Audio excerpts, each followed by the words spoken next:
What we feel could set us free. We just that moment of redemption. Something big you don't let see. Just beyond these three dimensions. I can feel it in my body. A metaphysical tsunami. Something better than I could ever wish for. Every soul so systematically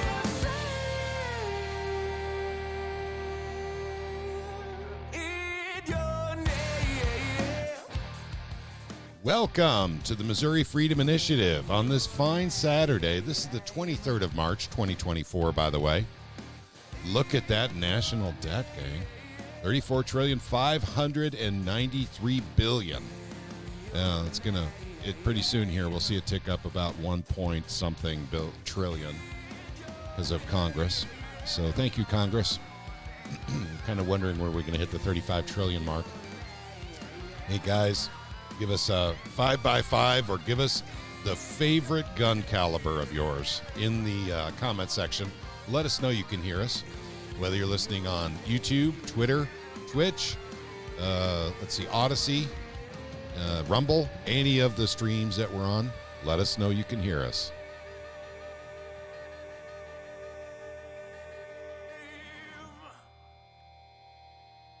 Okay, that is the end of the song, and that is Slave to Servant with their hit album, Escape Babylon.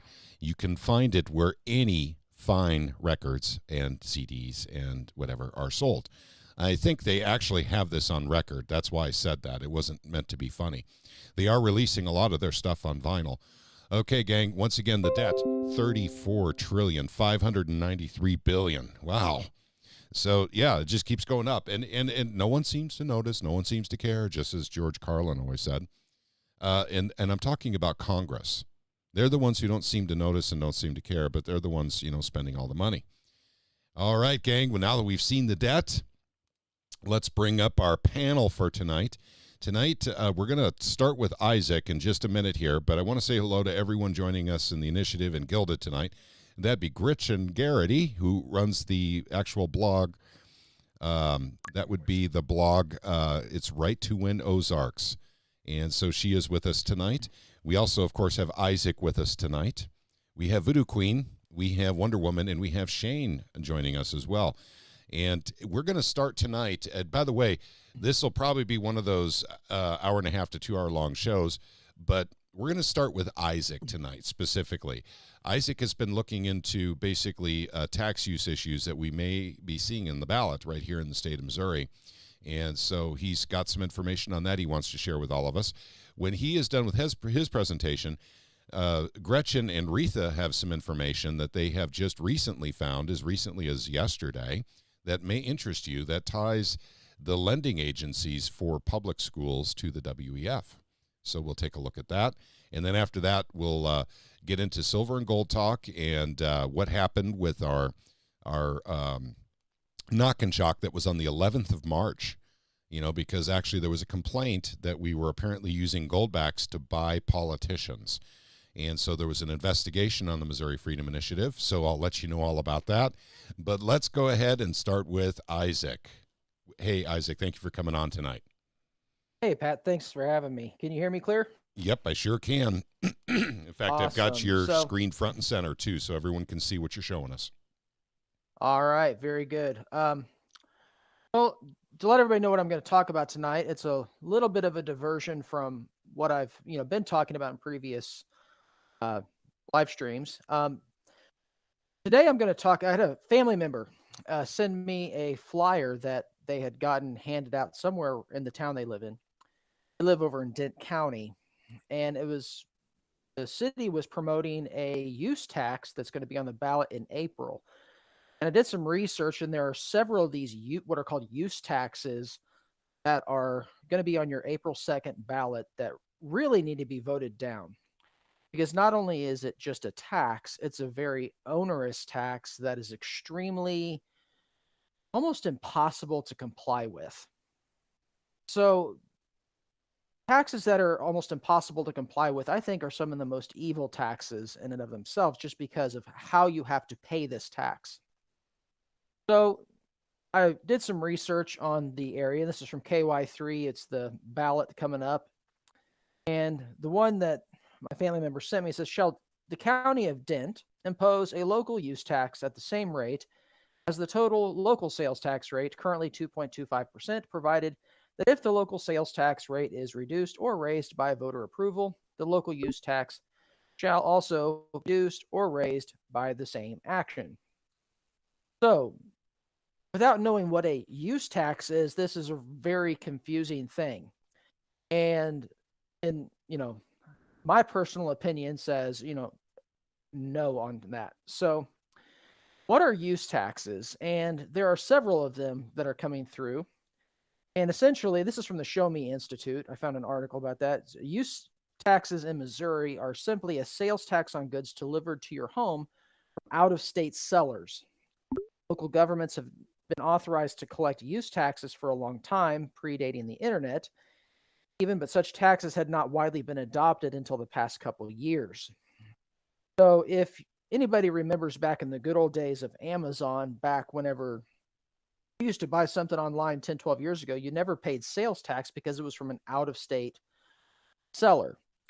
Well, back in, I think it was 2017, when the Supreme Court ruled on the decision Wayfair versus South Dakota, it authorized online sellers, or required them, to collect sales tax for out-of-state customers. I'll try not to bore everybody with a lot of this. I live in a world of e-commerce, so I can talk on this at very long. I can talk on this a long time and bore a lot of people, so I'll spare you on it. So essentially what that Supreme Court decision did in a nutshell is you who buy online have to still pay that sales tax. But we have a problem in our state, or in this country, in that there are over, I think, 15,000 different sales tax districts within our country. So it's impossible for a merchant to comply with collecting and remitting sales tax for 15,000 different districts. It's just not possible. So the Supreme Court said that you, who are the consumer, needs to submit a return on a annual basis when your sales of a exceed, in this state, it's $2,000 per year of online sales from out-of-state vendors. If you go to the Department of Revenue, it gives you all the details on how you actually do this, your filing requirements, how to file, and then you can file your state, taxes. But then now what these counties are doing, you're going to have to file a county level one as well. And there are lots of counties within this. Now, I'm not going to ask anybody to incriminate themselves on the air, but I've never heard of anybody ever submitting a form, which is here somewhere, Form 4340 on an annual basis, detailing their out-of-state sales, and then paying a sales tax to the state and then to the county. So it's one of these things that the amount that the counties would really collect on this really amounts to about probably on average around $30 to $40 a year would be about all that the counties would be able to collect off of this. The amount of money it would take to actually collect that $30 would probably be more than the money they would collect. So it's one of these things that's not really being enforced because there's not really a way to enforce it. And yet there's also not really a feasible way to comply with such an onerous tax.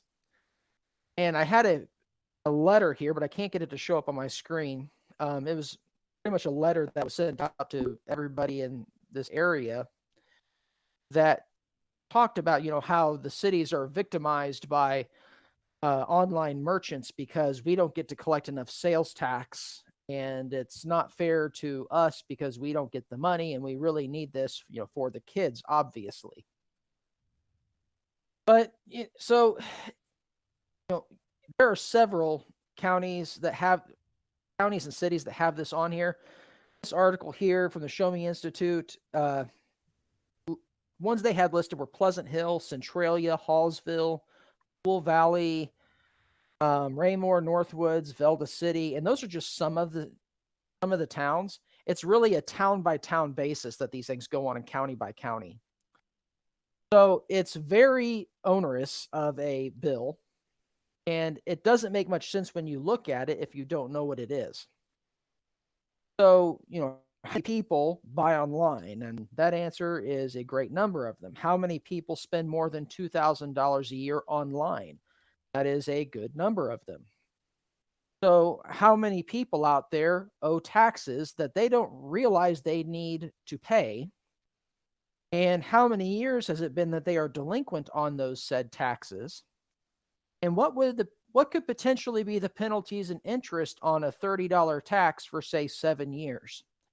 Compounded, because you have, say, if it's 2017 and 18 and 19 and 2020, all those tax years would keep piling up. Dare I say that $30 tax bill could turn into quite the large sum of money that somebody would have to come up with at one point in time in order to be caught up on their sales tax for online purchases. So that's just one part of this. And I want us to go and think through, why do all these counties want something like this? Whenever it's so impossible for all parties included to really comply, and it wouldn't really generate much revenue, it would, make sense for a county to really pursue. Well, this year, one of the things going on in Jefferson City, if we're going to play this what if game, is they have something called land banks that are being set up. And this right here is one of them. I think there are others, but this is the one I saw that was the most advanced stages of bills in the Senate. Is our good old friend Lincoln Huff, Senate Bill 750, and it modifies provisions relating to the collection of delinquent property taxes. And what this bill does is it provides for what's called a land bank for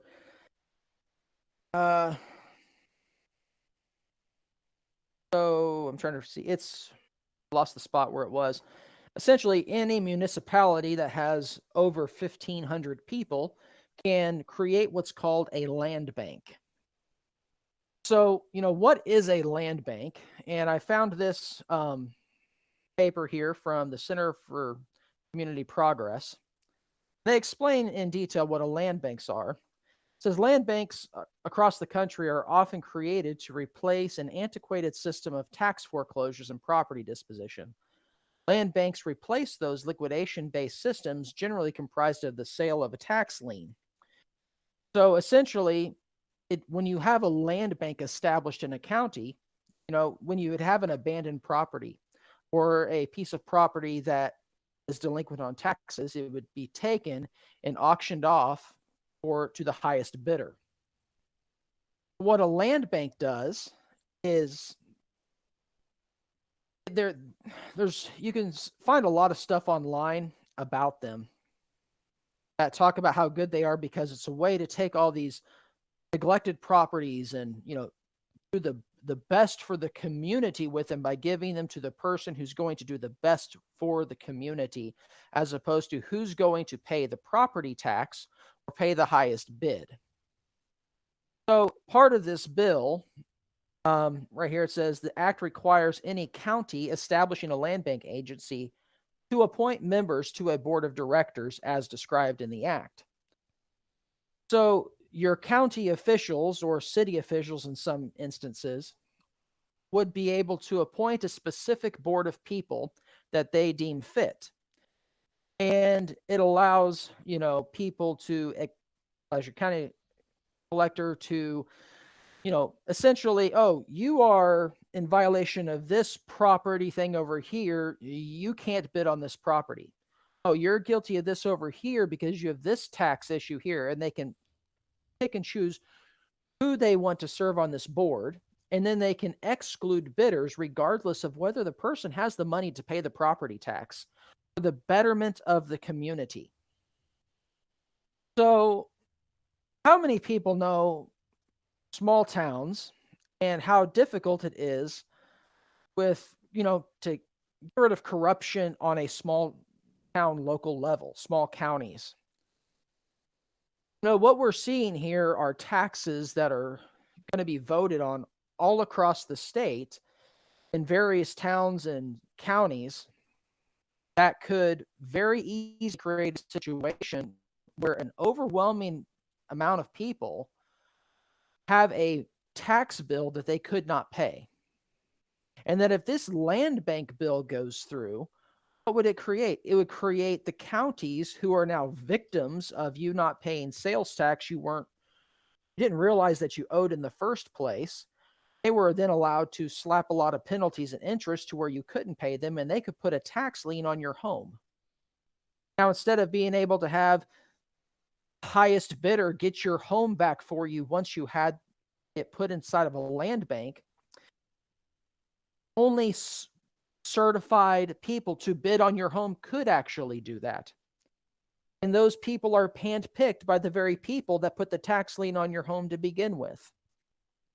It just seems to me like that could really be abused, especially on this local level. And it's something that people really need to be aware of, because we have to look at what's this one little use tax thing?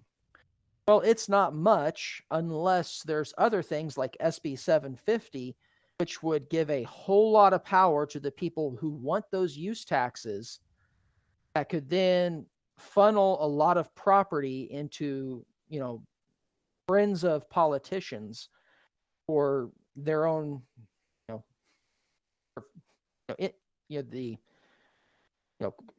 through very corrupt means. So, does anybody have any questions right now, or am I making sense to everybody? Yep. Sounds nefarious. And it's in bad times like this. This is where taxes need to be cut. And when you see people trying to raise taxes, especially nefarious taxes like the ones you're showing us here, I think every state needs to be looking into this, because Missouri's not alone in that regard. We're going into a very, very serious financial downturn, and no one's talking about tax relief for the people. They're spending like drunken sailors. They're spending like there's no tomorrow. And maybe they know something we don't. Maybe there is no tomorrow. You never know.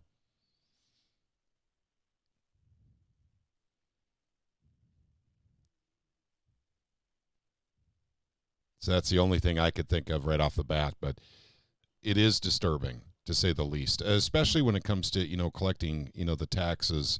You're talking about like a county might get 30 or 40 bucks, and they're just looking for a reason to go after people. That's all they're doing. Mm-hmm. So how many ballots? I mean, you said KY3. Can you bring that up again? April 2024. This was just KY3. This was just Dent County. Dent County. Okay. Dent County has one. This article here from the Show Me Institute listed several cities: Pleasant Hill, Centralia, Hallsville, Cool Valley, Raymore, Northwoods, Velda City, and this was just some of them. Yep. So they go on a very local level on which areas are getting them. I mean, it's not something that's a statewide thing, so they don't get any attention unless you are so closely, in the loop of your local county government. And how many people don't even realize that we vote in April, for crying out loud? Yep. That's right. So everyone should be looking at this on their ballot, and we don't tell anyone how to vote, but you know what this is about. So do you think it's reasonable, for your county to be looking for more ways to tax you, more reasons to invade your privacy over, stupid, nonsensical taxation like they're talking about here with the use tax? Yeah. And just look at the violation of property rights involved in this. Yep, that's right. They can put a tax lien on your home that's free and clear for something you didn't realize that you owed, and that's impossible to comply with. Yep. That's right. So, wow. I really appreciate you bringing that up. I mean, I was not even aware of that. I do see, use taxes from time to time show up on ballots, but, usually has something to do with water, something like Yeah. that, yeah, I vote no on all taxes, and I'm not telling anyone how to vote. I don't do that. But I personally vote no on any tax increase unless it is absolutely necessary. And that's just kind of what I And live by. this is kind of one of the things I'm looking at, and this also, there's only one technology right now financially that could actually make all parties compliant, Hmm. and that's a CBDC. That's right. That's That's absolutely probably why correct. they're wanting to push them, That's the missing link. because you have to have a blockchain technology. So, you can tie CBDCs into this. They're creating the very problem for the solution that they are proposing. Oh, Yep. you want to be compliant in your sales tax? Well, you have to have this, because if you buy online, you're really evading taxes, Hmm. and we need to investigate you. Yep. Yep. So I don't know. I mean, it's disturbing to say the least, but it's not a horrible situation. And by the way, that whining you hear in the background is my dog. So forgive me for that if you guys are hearing that on the microphone. I'm trying to pet him and keep him quiet here. But yeah, I'm glad you brought that up, because you're right. That does tie into CDBCs, because there's really no other way they can enforce it. Unless they had a system like CDBCs where they could monitor all the incoming and outgoing money from your digital wallet. Mhm. So, yep, just another thing having to do with Agenda 2030 and, social credit scoring and digital wallets and central bank digital currencies. And if you haven't had enough doom and gloom, actually, Retha and Gretchen are going to talk about that just a little bit on the school side, and it's very important data. And so that's something that was just discovered yesterday. And but I'll let Isaac here. Do you have anything else you need to finish up with? Not right now. I think that's pretty much it. Okay. Well, I really Unless appreciate anybody that. has any questions. I don't have any right now. Okay. So, Gretchen? Well, good evening. So I got was it a call or a text from Retha yesterday? And she said, "Have you seen this stuff from a group called MASA?" So I looked them up, and it made me just want to describe to everybody what is going on with all the NGOs that we have running our institutions. So that's what I'm going to talk about, and I'll hand it over to Retha in just a minute. So GONGOs are government operated, non-governmental organizations. And I know that's an oxymoron, but that's what we're dealing with here. So these groups are designed to bring everyone in line with one voice. And this group that Retha had talked to me about yesterday is MASA, and that is the Missouri Association of School Administrators. And I went on. I've had occasion over the last year to attend several different school boards meetings, candidate forums, and so on an ongoing basis. And one thing I noticed very quickly was that the ideological differences from one district to another are absolutely nil. There may be differences in size, funding, some programs, etc. There are some unique traits that these different districts have, but the implementation of the programs that ultimately originate with these GONGOs are exactly the same. And our government, including Odysee, are using these private organizations to do their dirty work for them, which is, in this instance, it's to implement, SEL, DEI, those sorts of things. It's a agenda. And they do this through agendas that are formulated and passed down from multinational groups like the World Economic Forum, UNESCO, and so on. So in Missouri, we have what is called the Missouri Education Roundtable. I'm just going to give a quote from them. The Missouri Education Roundtable was formed by the major statewide education associations in 1998 to provide a way for the organizations to speak with one voice on the issues facing our school. So who's on the roundtable? Well, it's AFT Missouri, it's MASSA, the Missouri Association of School Administrators, which we're going to concentrate on tonight. It's the Missouri Association of Secondary School Principals, Missouri Congress of Parents and Teachers, that's the state PTA, Missouri National Education Association, Missouri School Boards Association, which we've talked about before here, and the Missouri State Teachers Association. So I can almost guarantee that your school educators, your administrators, and your board members are also members of these boards. And this is where that one voice speaks for everyone. Your school district is not run by your elected officials. It is run by these groups that speak with one voice, they themselves say it, and they dictate through their policies, lobbying, fundraising, training, etc., what happens on the local level.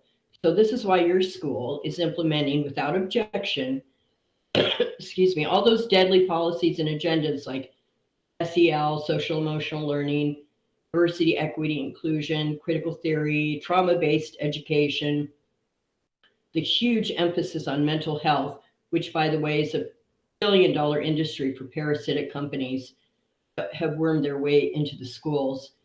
They work with national sister organizations who lobby in DC, and they help our own government implement all that has caused the academic and social implosion of our public schools. So all of these groups have spin-offs associated with them that pertain to other educative or administrative positions such as communication officers, counselors, and so on. And there are dozens of these professional organizations, and they work hand in glove with Odysee, the Department of Elementary and Secondary Education in Missouri. So, for instance, Odysee requires first-year superintendents to be part of a mentoring program, which is run by MASSA, Missouri Association of School Administrators. And then they offer superintendents in their second and third year on the job a coaching program. So let's just turn it over to Retha at that point, because we've kind of got an overview now about how we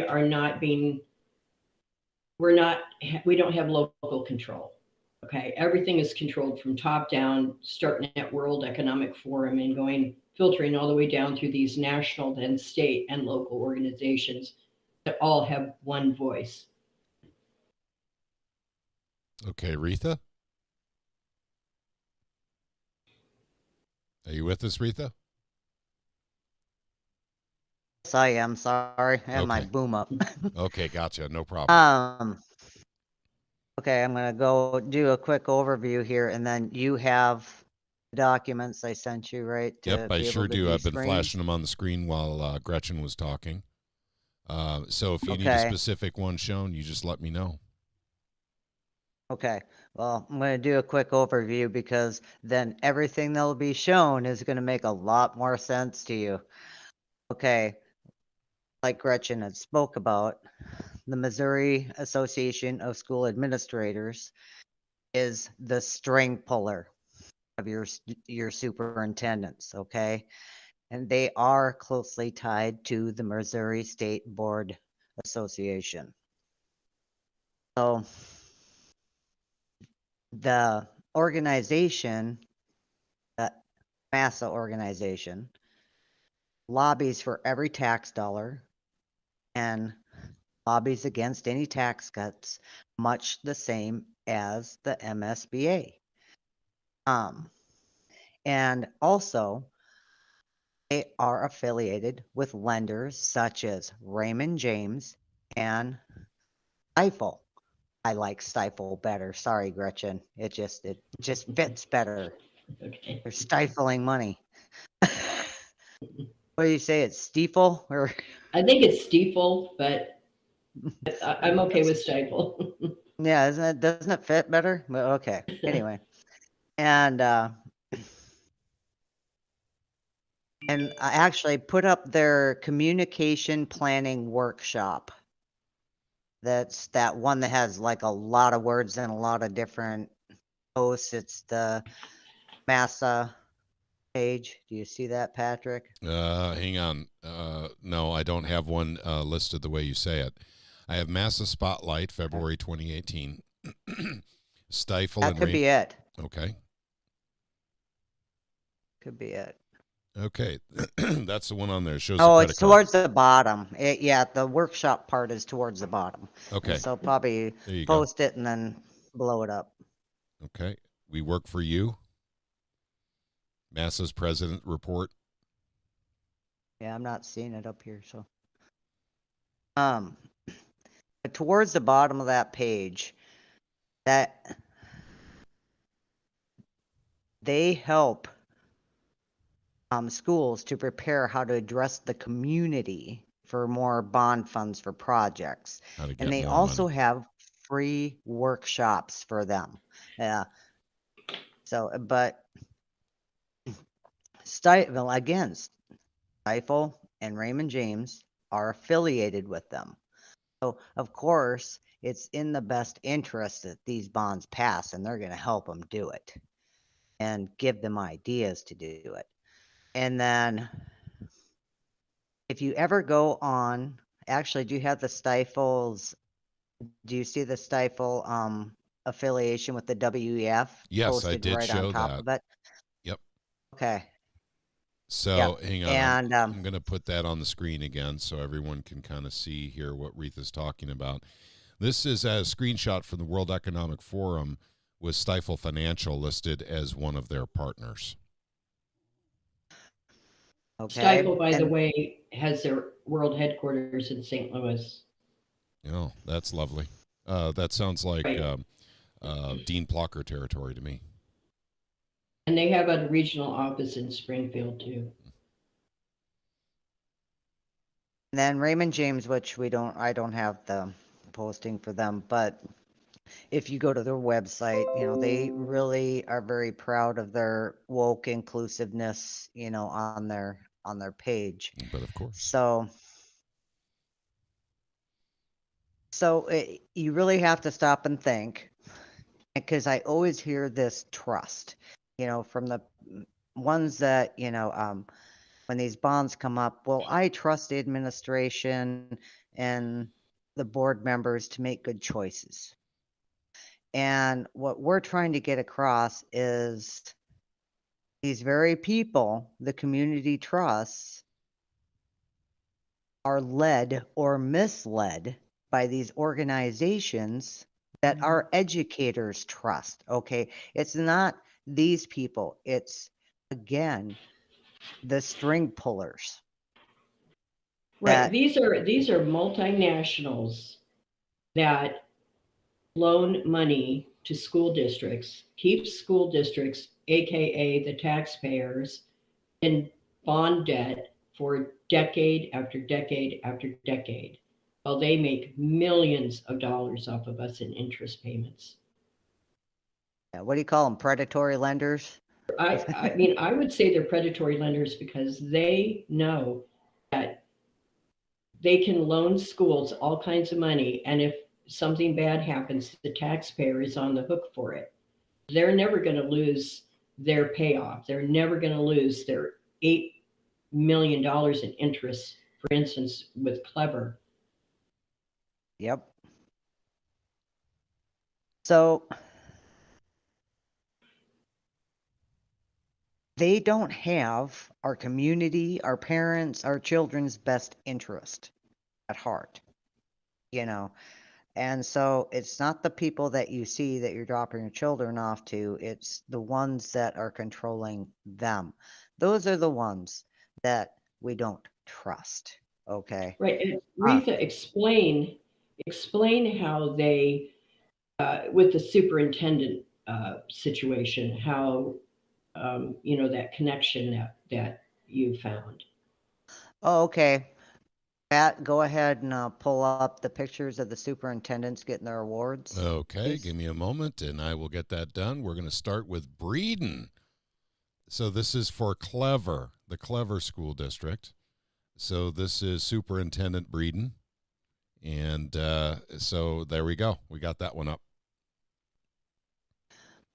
Okay, so he had just recently, this was just happened, I think it was the 21st. Yes. He got an award for, can you read it on there? Is it Uh, on there? Says, congratulations to Dr. Breeden. He was among 8 superintendents honored with the Emerging Superintendent Award last night at the Missouri Association of School Administration's spring convention. Okay. Now, bring up the other one. Hardy. Yes. There we go. It's Hardy. Congratulations to Dr. Hardy for being honored as an emerging superintendent by the Missouri Association of School Administrators. She is one of 8 recipients from 550 Missouri school districts who are recognized for excellence and innovation in their first 3 years as a superintendent. And that would be Owensville, by the way. So we're... Yes. Now that's Owensville. Can you bring up the map? Do you see the map of the 8 districts for the... Did I send that one to you? Yes, I've got that. Actually, I had that up just a little bit ago. And there we go. Okay, I've got pop the that map one up. back up again. Mhm. So as you see, there's a lot of school districts. Now, what do you think the chances are that 2 superintendents, 3 years or less, I think actually Hardy, I think is in her 3rd year. Mr. Breeden, this would be year 2. They both have bond issues. The Owensville is 16.5 million. Ours is 16 million. And both of them are getting very creative with how they're pushing their bonds. I guess Owensville has t-shirts going around, and of course there's a lot of signs, there's a lot of meetings, that this is very different than what we have seen in the past. It is. For actually probably both school districts actually. Mhm. And then ours is going around like, the Jehovah Witnesses do in groups to spread the word, the good word of our $16 million bond. Door to door. Actually knocking on Yes, door to doors door. and talking about the school bond issue. Yes, that's the plan. That's the plan. And I guess Owensville is talking, there's rumor has it there's might be t-shirts involved, that people can wear. So they're really stepping it up, as far as getting the word out and spreading the good word about their large bonds. But what are the chances when you look at there's 8 districts and it's those 2 and they happen to have bonds? Unfortunately, we don't have the full list. We just chanced upon this. Gretchen actually found, she goes, well, our superintendent got it too. And what? Our superintendent has it too? So there might be some correlation, but we can't speak to that yet because we don't know. But you have to find it fishy. And guess what? The banks associated with it. Raymond James is the bank that we would be using if the bond passes. And realize too that Raymond James and Stifel or Stifel. I'm just going to say Stifel. Raymond James and Stifel, they are associate members, okay, of a lot of these state organizations. Mhm. So it's all very, very incestuous. There's tons of different businesses, banks, financial institutions, roofing companies, etc., that they kind of have favored status because they become associate members of these state trade organizations. And what do you want to bet they get all the business to? Construction companies, on and on and on. It's just unbelievable how much architects, construction, food, transportation, curriculum testing, teaching, therapy, finance, insurance, analytics, technology, medical, legal. They're all associate business members of these different organizations. Yep. And they're both associate members of Missouri Association of School Administrators, MESA. Yes, indeed. Yes, indeed. So don't you find it kind of coincidental, so to speak? So yeah, it's so these administrators, these leaders, which are all part of these associations, that which you, lucky you, are paying for with your tax dollars, Thousands You of know, dollars of training, banquets, seminars, on and on. And these things, they're all teaching SEL, critical theory, diversity, equity, inclusion, all hand in glove with DESE.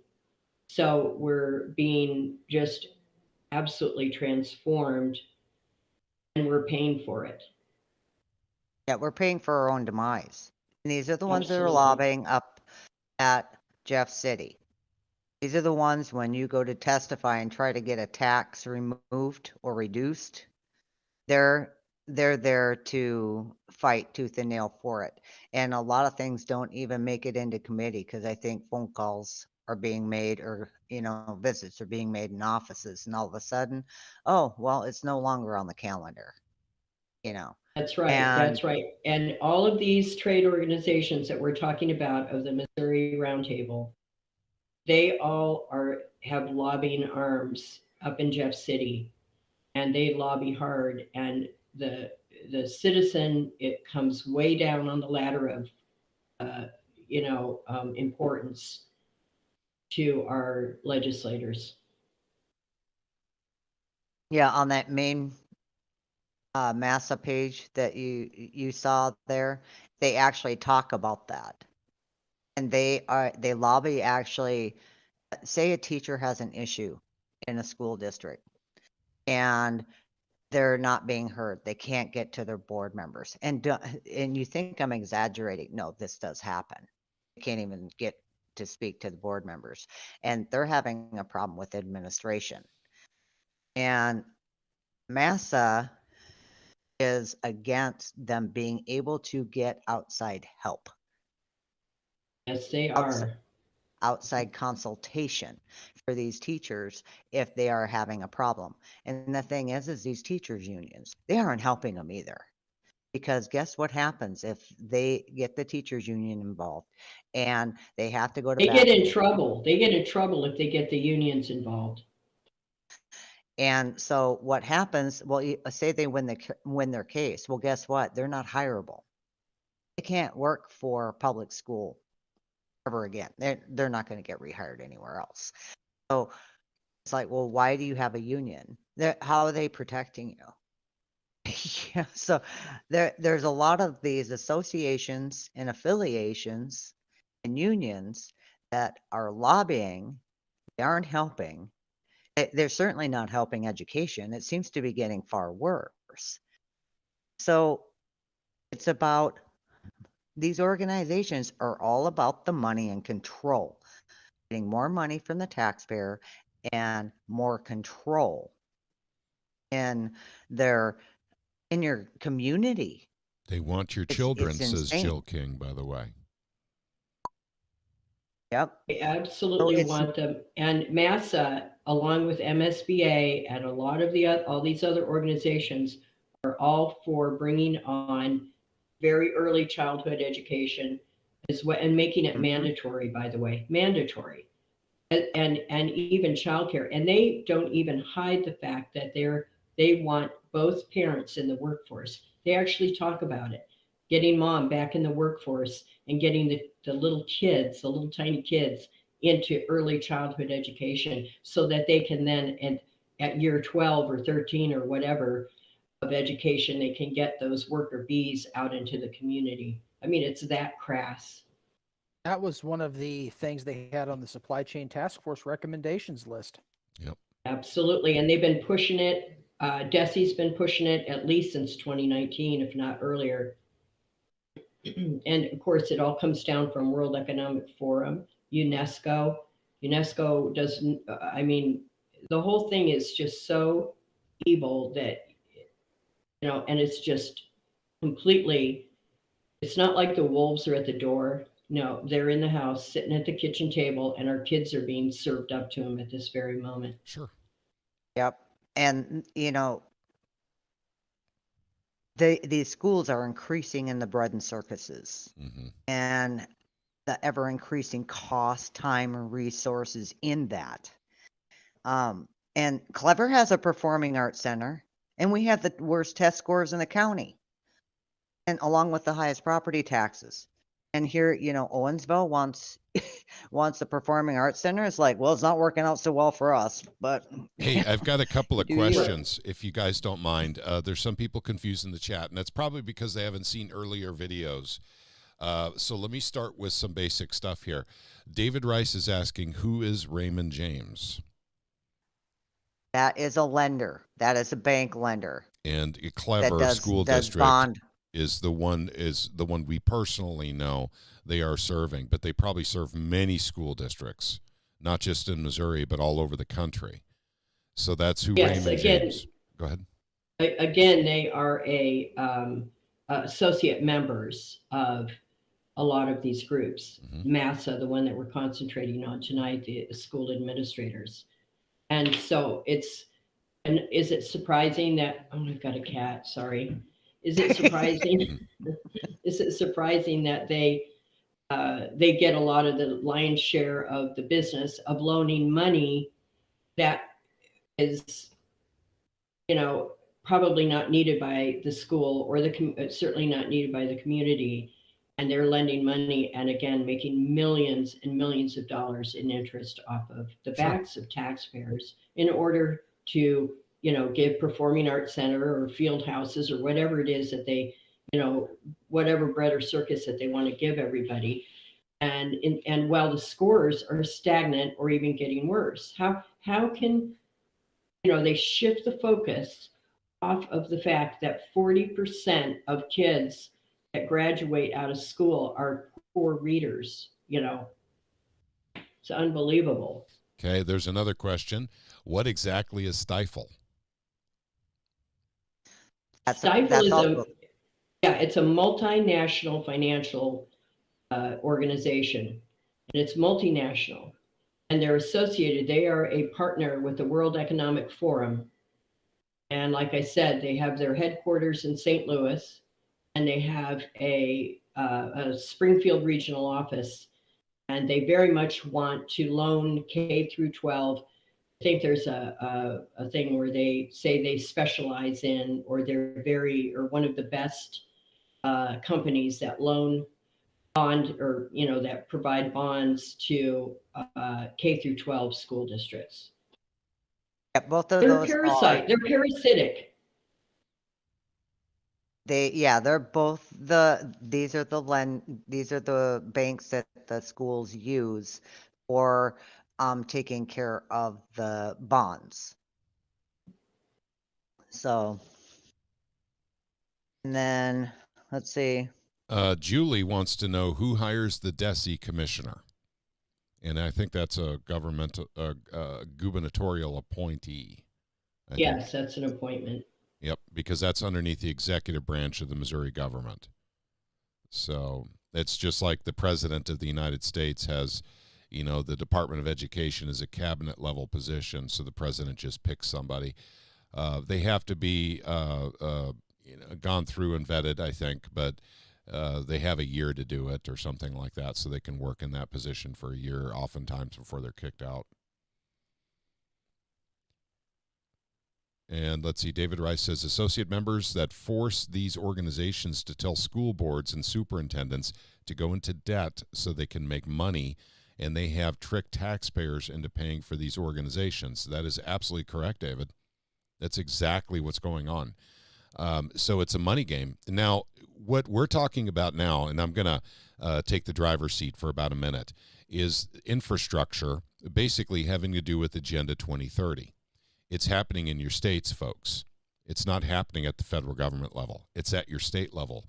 The Missouri Freedom Initiative has been very, very outspoken about this. If you're paying attention to federal politics, and that's where you put your energy and your time, you are totally missing out on stopping Agenda 2030, because that's being done through states mainly. There's a little bit that goes to the federal side, but very little. But the states have to take it. So if that's what we ask everyone in every state, is just to give up on federal politics altogether. Don't watch the news on federal politics anymore. Get involved and find out. Like, for instance, Isaac brought us news tonight talking about how counties could actually start taxing you on this mundane, activity in your county And basically, your Fourth Amendment is unfortunately on the sacrificial table with that. Your Fourth Amendment rights. They can actually put liens on your properties. Retha and Gretchen are talking about schools wanting bonds, so we can never get any personal or real estate property tax breaks. Once again, putting liens on people's homes and ultimately taking them away from them if they don't pay the taxes. So this is something that everyone should be taking very seriously, and this happens on the local level. The local level. This has nothing to do with federal politics. So, and I'm sorry, I'm going to get off the soapbox now, but I consider the two items linked. Yep, and a lot of stuff is being implemented right under your noses in these school districts is behavioral health, clinics, daycares. And those daycares are under the disguise of early childhood. Mm-hmm. And so, and it's all without our knowledge or consent, folks. And all Right. this Well, costs, and they lobby very, very hard up in Jeff City, and that's why you see these things passed, even by some of our Republican legislators. I don't think a lot of them really understand how high up these things are being imposed, and so everybody's thinking, oh, we have this huge childcare crisis in Missouri. Do we? What? Show me all the studies that show we have crisis in Missouri. And no, what it is adding more money into the schools and getting your kids from cradle to grave. Believe me, cradle to grave did not go away. They just changed the name. That's all they do. They changed the language, changed the name, but they want your children from cradle at least through 18. And then after that, they'll have them because they've turned them into little worker bees, but who lack some basic skills.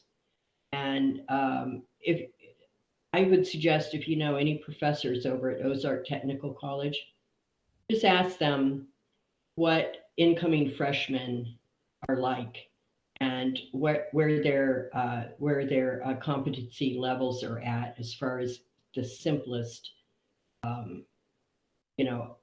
things like reading, writing essays.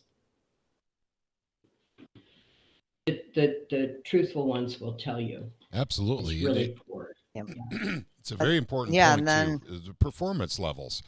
Let me say something here real quick. C.L. Moody made a great comment. C.L. Moody says they're working fast and furious as they plan to fully implement their new World Beast system by 2025. And yes, this is fast and furious, but everyone is distracted right now with federal politics. Biden versus Trump, the southern border. I mean, that's a big issue too. I mean, don't forget that one. The fact that we're adding on enormous amounts of debt that everybody knows, including people in D.C. knows we cannot pay it off. It's impossible. So basically, we have essentially already defaulted. So they're just going to keep on printing more money. And keep in mind, we got to roll over some $7 trillion worth of public debt literally this year. So they're going to have to lower interest rates real soon. Otherwise, you're going to see that clock escalate pretty quickly here just to make interest payments on the debt. But the fact is, this is actually part of a control grid, folks, and it's on the state level. That's where most of this exists. That's where most of it lives. This is where it breeds, it grows, it festers. And we've got to stop paying attention to the federal stuff and start paying attention to our states. Unfortunately, legislative seasons are coming to a close for most states. We're here real soon.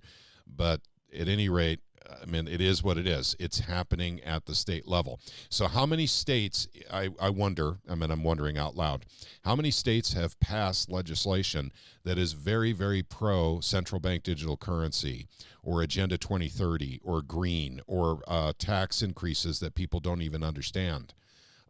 Literally so far in this year of 2024, probably a lot. And it's because everyone's distracted. They're so distracted, wondering, if Trump is going to be nominated, if Biden's going to live for another term, or if, everything that's going on, with, the Speaker of the House, the southern border, the debt. And like I said, gang, this isn't where your attention should be. It really should be at your state level, and you've got to start working legislation to protect your citizens. That's what the Missouri Freedom Initiative does. I'm sorry for interrupting, guys. Go ahead. Yeah, no, in 2019, Odysee started a trauma-based education program, and it's in the Missouri statutes now. And I went on my local school district website, and they have implemented trauma-based education. And understand what that is.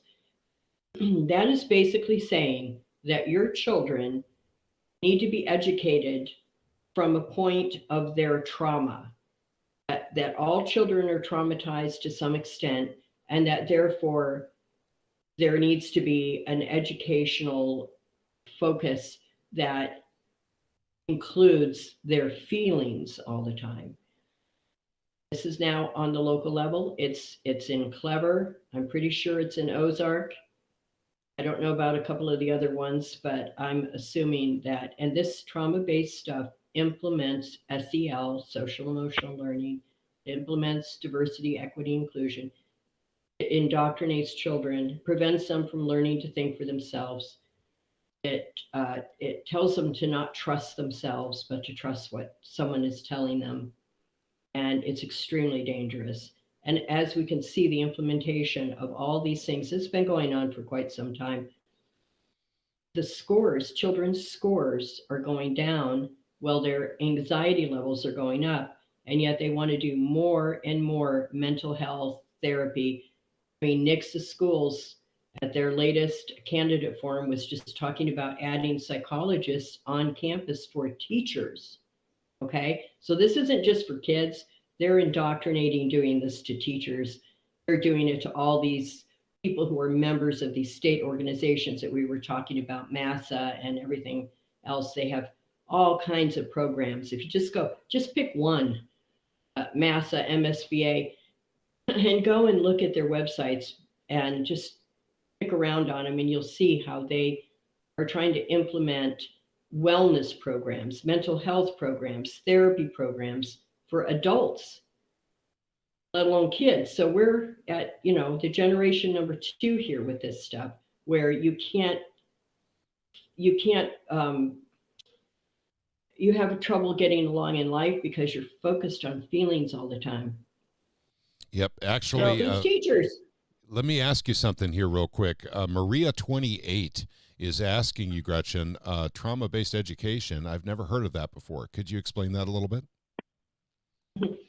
Well, trauma-based education is education that is, again, like I said, they're making an assumption that children are traumatized one way or another. It started out being based in, if you came from a poor economic class, or you were a minority or something like that, that you inherently have had trauma, basically from, maybe not only the home, but also from our culture and that sort of thing.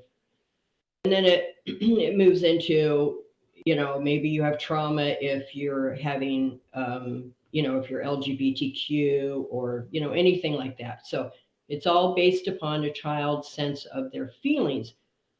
If you have kids in the school system, you'll notice that a lot of times kids will go into the school and the first thing the teacher says is, "How are you feeling today?" Mm-hmm. And or they'll have a social emotional learning thing where they talk about, how did you feel when this bad thing happened to you, or whatever. And it actually engenders feelings of anxiety and sadness of an event that probably would not have been, for the average kid, it wouldn't have been something that big of a deal. They would have moved past it and gone on, whether it was mom didn't listen to me or whatever. But so that's what it is. It's basing learning on trauma. Okay. I got this question. How much of this, trauma-based education is, and one thing I've been looking at, not to try to change the subject or whatnot, but this school choice bill that's going through, that's getting the hearing Monday. That's going to be going on. They're going to try to push this into homeschooling mandatorily if this funding thing goes through. How much of that is trying to be bled into the private, the Christian schools, your homeschooling, any of those things as well? I mean, this is going to drastically alter the lives of homeschoolers. Even if you take any dollars from the state, you are going to be forced to, I mean, they're even talking about forcing private school educators to have to take training, state training in some of these things, and then testing kids also. So it's, if you take any money from the government, the strings are there and they're attached, and they are trying to make homeschoolers, they're trying to fold them into that. I wouldn't take a dime from the government. I wouldn't take a dime at this point, because they'll have you. It's better to just drop the whole thing. Just leave it be, because we have some of the, freest laws when it comes to that. That we don't have laws restricting. Hey, So our yeah, friend- it all just needs to go in the trash can. Our friend in Springfield had mentioned he was talking about the Massa opposes. And so thank you, Sam, I am, because Massa opposes imposing property tax reductions, freezes, or limits. So Massa actively goes out and lobbies to make sure that your property taxes, as far as the schools are concerned, never, ever, ever go down. So if you wanted to... Massa is the elderly too. Yes, that's right. That's the one voice, because MSBA has the same platform and advocacy positions. It's all one voice, and it's all, like somebody said, that beast system coming down, filtering down onto the local level. Well, let's talk about this a little bit more, gals, because actually I'm glad that Sam pointed that out to me, because the fact of the matter is this is a very interesting read, and it's a small section. It's on your screen right now, folks. It's the Massa opposes. Look at what they oppose here. They oppose transforming the early childhood special education program from required to voluntary. So they oppose that. Any effort to change the current process for determining the taxable assessed value and tax status of senior citizen living facilities in Missouri. They want to tax the old people. People who have retired. Any effort to change the current process for determining the taxable assessed value on their property. Okay, they also oppose mandating programs without appropriating the necessary funds to implement or sustain the programs. They oppose any effort to reduce the amount of funding available for districts for summer school. They oppose mandating... Yeah, they want money year-round. Yep. They want money year-round for those students, even when they're not in school. That's right. They're lobbying for it. That's right, because, Massa, basically is just an organization that wants the schools pumped full of as much cash as humanly possible. So let me ask you this, and there's other things here on Massa opposes. Basing a teacher's pay, a district salary schedule, layoffs, or tenure solely on teacher evaluations. So if you have a crappy teacher in your district and they can't teach the kids, they don't want you laying off that teacher based solely on their performance, I guess. They oppose establishing an arbitrary percentage of student performance that must be used in employee evaluations. They oppose reducing the probationary period for teachers and using outside arbitrators to resolve employment disputes. That's what Retha and Gretchen were talking about earlier. Yep. And so, guys, this is one of the monsters we're dealing with. And, of course, Massa is giving out awards to superintendents in a school district near you. So be aware. Did anyone look up Massa, and if Massa itself was part of the WEF? Or if any, I didn't do that. okay, gotcha. That's something maybe we should look up for next week and see if we can find out who these Mhm. massa folks are. Let's get some names. They're going around doing seminars around the country on how you can tax the piss out of property owners in a school district, and how to convince them to say yes on a ballot. So If yeah, they really, really cared about children and education, they would focus on things that worked. well, But instead, they focus on the money. Children are considered a cash cow. yeah. Taxpayers a cash cow. It really it's no longer about education, and that's why scores have fallen and remain abominable in many school districts. Well, it's, and Massa supports here. It says they support ensuring districts maintain discretion to evaluate the quality of virtual education offerings and the flexibility to make enrollment decisions that are in the best interest of the students. But they want discretion. So yeah, it does some, I'm reading this, now I'm actually reading this, by the way. Retha's had this for a full 24 hours, but I'm reading it right now because it's big and bold on the screen right in front of me. And this looks like a terrible, terrible organization that absolutely does not give a crap about your kids, but they do give a crap about getting as much money as possible. Sounds like your average run-of-the-mill, corporation. So at any rate, this is something that I think people really need to pay attention to. And by the way, I'm saying it again. I mean, we're putting out as much data as we can, but we need your help. If you are in Missouri, if you are in, it doesn't matter what state you're in.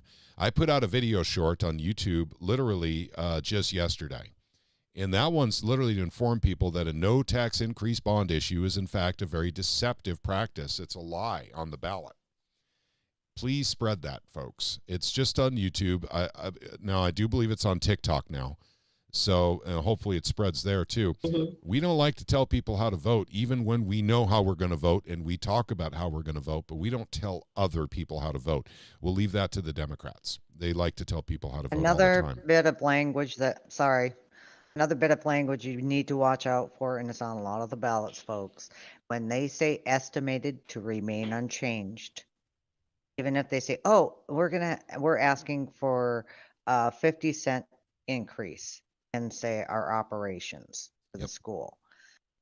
And then on the ballot, it'll say an estimated increase of 50 cents or estimated to remain unchanged at this new amount.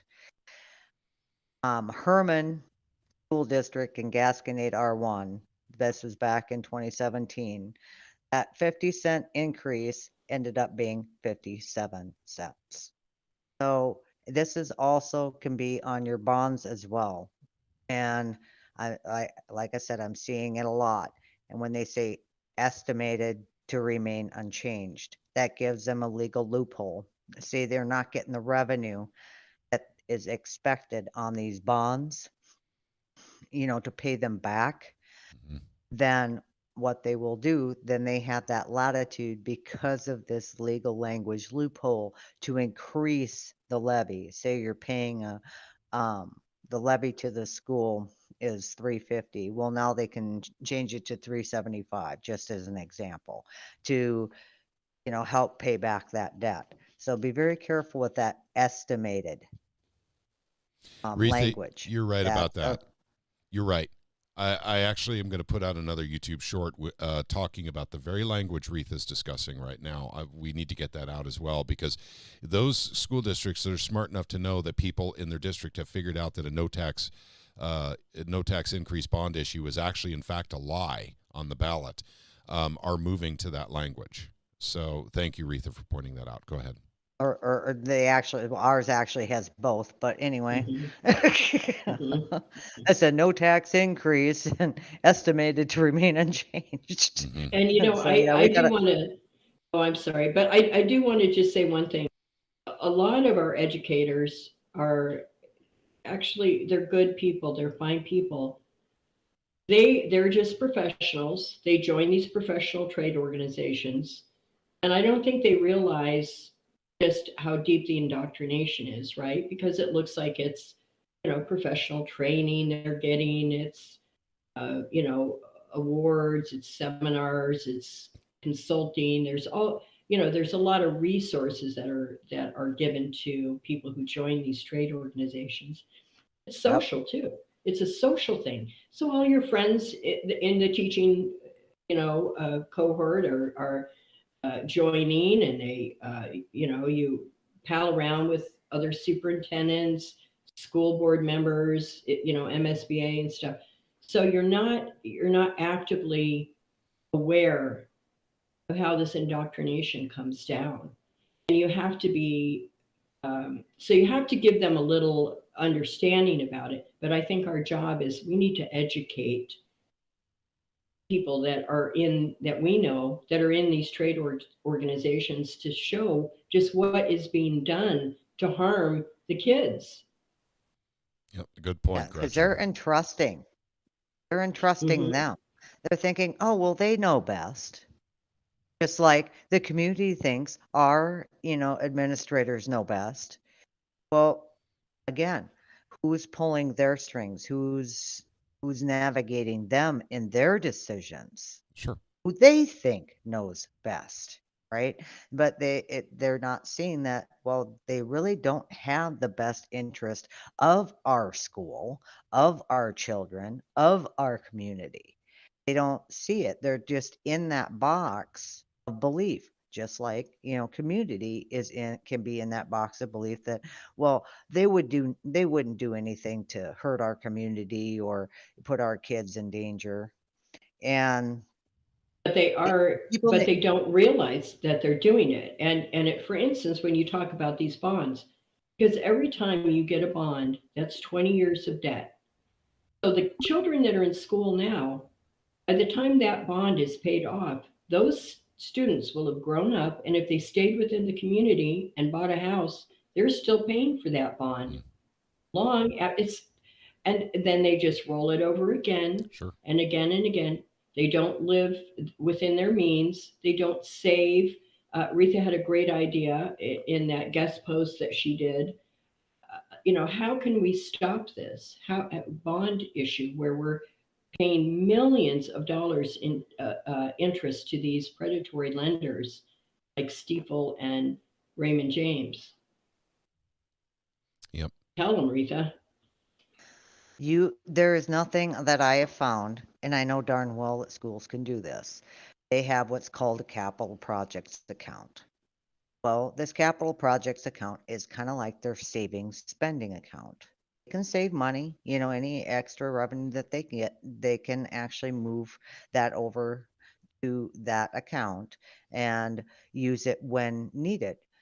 And so we could actually do a ballot where, if, say, at 50 cents or whatever the case may be, and it can go towards a certain project and basically save the money. Say, okay, well, it's going to cost 3 million to do this project. Okay, well, we can estimate we can do this for so many years and we will have the money to do this project, depending on, how much that levy amount is going to be for a stated period of time. You could literally get so much more in the long run for your school, be able to attack problems more immediately, for any upgrades, repairs, expansions. And it actually puts the school in a better position. Everybody wins in this. The community does, because then we actually can have a lower levy associated with doing projects, because we aren't paying 1/3 of it to the bank in interest. First of all, they're shorter term. We aren't having that debt go to our children, the next generation. And it will be stated, it will be a clear contract. We're going to do it for this long. We'll be able to save this much, and this will cover this project that we want to do. And it gives you all sorts of wiggle room at that point. Yep. And adjusting. And I think people will be so much more on board with that, because it is clearly stated, it's shorter period, and like I said, everybody wins. And the school in the long run wins too. Because guess what? What's that going to do? It's going to attract people to your area because, for one, you don't have such a high tax on your home. You don't have these extra long bond debts or extra high levies for your taxes on your home. So that's going to attract business. It's going to attract home, people. It's going to attract people to your there. And so growth, right? And then more revenue for your school. So like I said, they're cutting off their feet despite their toes. It's something to think about. But I'm going to finish up with a few other things and then I'm done. Okay. Okay. So all these extra things that they're doing, this is going to take this does take away from their repairs and maintenance. And that's the reason why they're like, we need more money, right? And then if you really stop to think about it, with all that increase in safety and security, locking down the schools, all the extra surveillance that's going in, you really have to stop to think, what are they really trying to keep out and what are they really trying to keep behind locked doors? And this is incrementalism, folks. This is indoctrination and quite possibly even a threat of grooming down the road, if it isn't already happening in some school districts.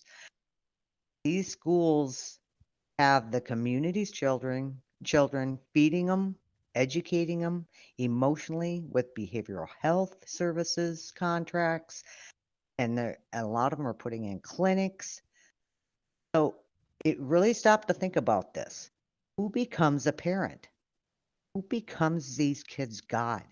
And then who in these child's eyes is the real provider? So this is all done as an excuse for many schools, and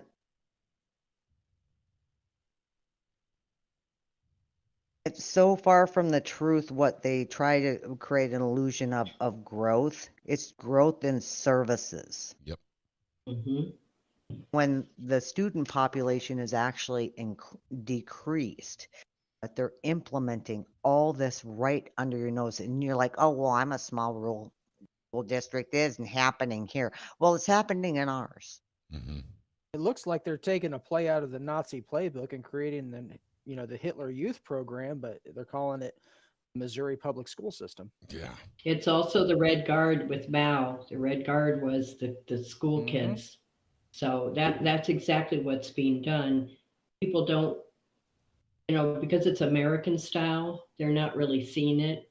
But it will get to a point where they'll start to, and they already are attacking teachers. I mean, what's going on in Springfield and other school districts where, teachers are getting chairs thrown at them and things like that. Well, that kind of stuff is going on even in the little school districts.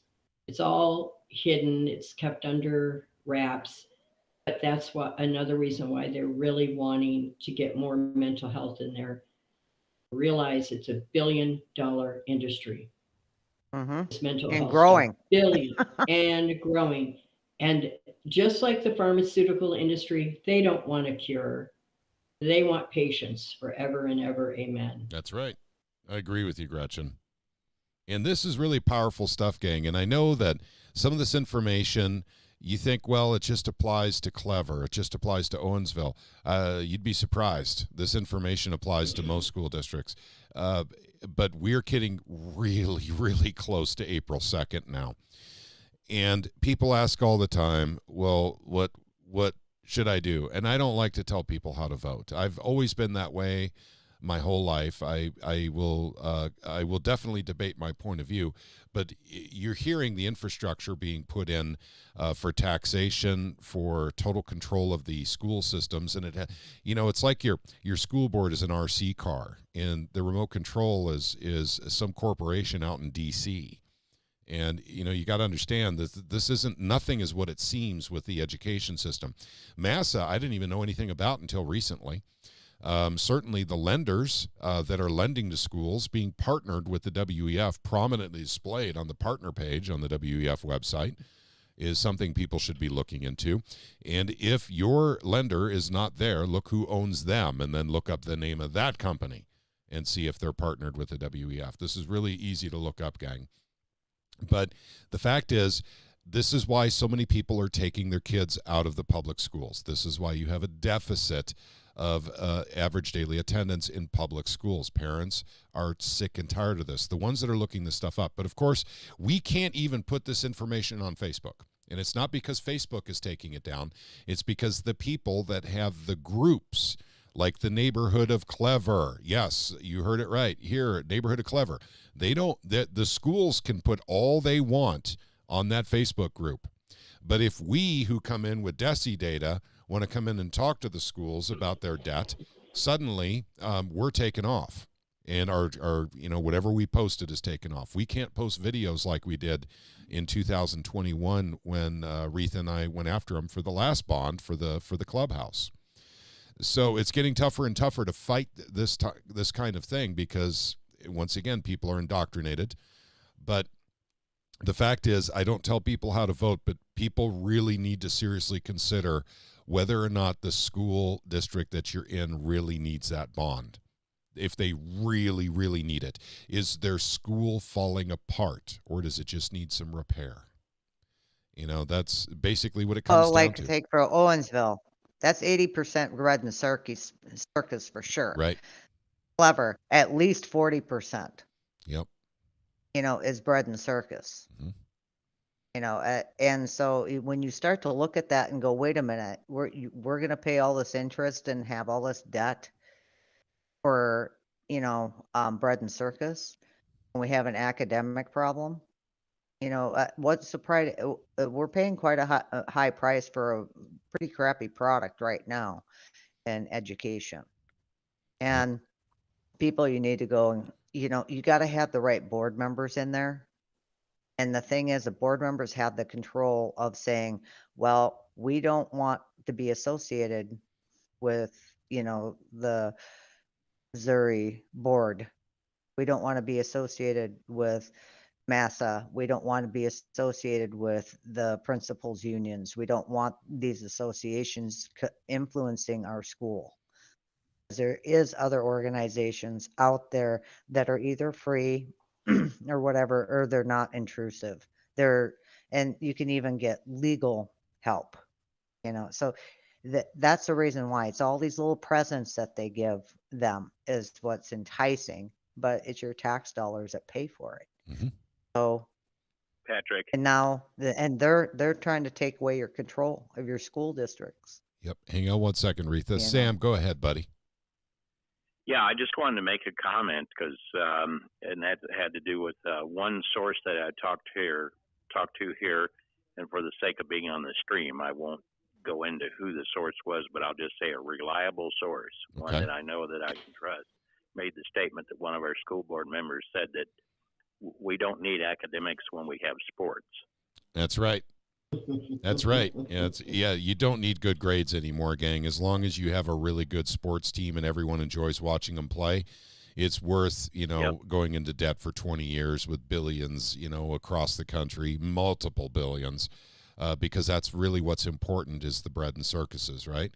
It was never about education. It's about that football field. And you better have better, and nicer AstroTurf than your neighboring school district. Otherwise, there's going to be more bonds flying your way, So you guys, this is getting really ridiculous with the schools. And I don't know what else to say other than I don't tell people how to vote. I'm voting no. I am voting no because the school doesn't need half of the money that they're asking for. They think they do, but they don't. And so if they were more realistic on what they were asking for in the bonds, like upgrading classrooms, I'm all for that. I think that's a good idea, but they wrapped it in with everything else, including paying off their internal debt, or what they called lease purchase debt. That's their internal debt where they didn't ask the taxpayers. They spent millions of dollars and now they're asking the taxpayers to come in and basically pay off that debt for them. And so this is and once again, this is a trick that's being used by lots of school districts. But once again, April 2nd is coming up real quick, and I want to remind everyone that Retha and possibly Gretchen, although it's kind of on the spot, will be talking on Sam's show tomorrow night at 7 p.m. Retha will definitely be there, but Gretchen and I are going to the Prepared Homestead meeting, so we're going to have to leave at 4 o'clock so we can get home, basically in time for everyone to be on the show and everything. But Sam's show tomorrow, the first hour, he has Bob Onder, Dr. Bob Onder, used to be a state senator. He's running for Missouri Congressional District 3. And then second hour, we have Retha and hopefully Gretchen if we can get her home in time, so that we can talk about this on yet another platform. This is really important information, but it's some people consider it really boring. If people are to ask me to sum it all up, basically in, a couple of sentences, I would say if you don't know your school's debt and you don't know your school's internal debt and you don't really understand, basically how they're spending money, I would vote no. Once you find out all these things, it's almost always a no. So some schools are actually quite responsible. Retha has found, believe it or not, out of the many dozens of schools she's looked into for their bond debt, she did find one or two responsible public schools, but they're in actually financial, I would say financial downturn districts, places that are not, very rich, they're rural. They tend, and one of them, it was in Douglas County. I don't remember the name of it anymore, but there was one. We found one. And they were very responsible, and they were going for a bond, and it got voted down.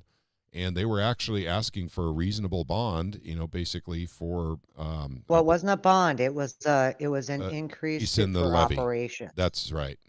A levy increase. It was an increase in levy, Yep.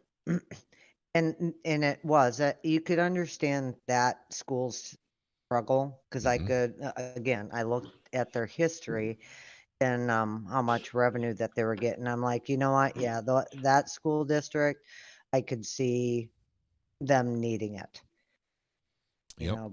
I'm sure because the inflation, it was hitting them, and they weren't really And they had no bond that debt. offset wasn't there. Yeah.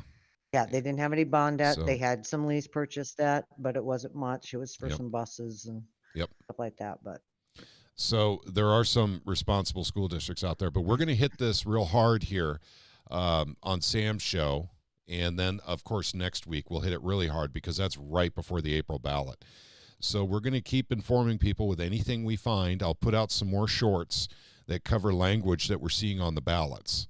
And this is nationwide. These shorts I'm putting out are actually, I'm going to ask everyone a favor because I am horrible at self-promotion. Always have been. I don't think of it. I don't think to say, hey, like and subscribe, please. Hit that like button. I'm just not there. On these shorts, this is critical, gang. Share the YouTube shorts. I only have one YouTube short if you look on the Missouri Freedom Initiative, but that's for the nation. That's not just for Missouri. And I'm going to put out a few more, I think, that'll also be for the nation. So watch out for those. I would say by Monday evening, there should be 2 more shorts out. And please share those on all of your socials. And if you, by the way, I give full permission to anyone who is on another platform. You can take that video and put it on whatever platform you want. You don't have to ask my permission. Get the information out, please. And once again, this is national. The shorts I'm doing right now have to do with the national bond issue, or I'm sorry, ballot issue for April 2nd, because I think there's 42 states that have an April 2nd ballot, by the way. We're one of 42. So, and now the information that Isaac is giving, that applies, I think, to a lot of places around the United States. Once again, we're trying to shut down the ability of Klaus Schwab to get into your home and get into your wallet, get into your school district, to get into your county government, get into your state government. And that's why we do what we do. And it's more than that, but at the same time, that's what's happening right now. We've already got the link now to what's going on with the school bonds, maxing out school bonds across the nation. And there's links now for the financial companies to the WEF that are actually pushing the schools to do it. Once again, you will own nothing and you will be happy. Well, wouldn't you know, it looks like part of that plan is to just tax the people out of their homes, to actually take their homes away from them. And then, of course, BlackRock or Vanguard will come up and scoop up your home, and then they'll rent it out because you're going to own nothing and be happy, right? So They'll rent it back to you. Sure. Plus, you won't even own your own children now. yeah, You're just a breeder. yep. So let's see. Wild Pigs Bike Painting. I love the name, man, on YouTube. Says across the USA, the debt is $400 billion, according to this article. And yes, we're talking about, the actual debt owned by people, not just by the U.S. government. The debt is out of control, gang. This is how they're going to get us, and it's also how they're going to get us into a CDBC. This is not payable. It cannot be paid back. So we're going to have to default and switch to, basically a different currency. And they'll pay it off in the new currency at a different rate. So all the contracts will expire for homes even. And, you'll have a different payment system for your home under a CDBC as well. Does that mean a CDBC is rolling out right now? No, it doesn't. But they probably will introduce it before the end of this year. And it'll run alongside the dollar, much like we're trying to do with silver and gold. And if you gals are okay, I'm going to switch topic here as we are at 9:01. We got about a half an hour left before I want to end the program and kind of inform people, what's going on. And this is now Missouri-related stuff, and this is our knock and shock with goldbacks provided by Citizens for Sound Money. They actually provided these. They gave them to us to give to all the legislators in the capital of Missouri, which is Jefferson City. And we did that. We started that process. Oh, by the way, the day started great. The A&E crew was there, and they were filming.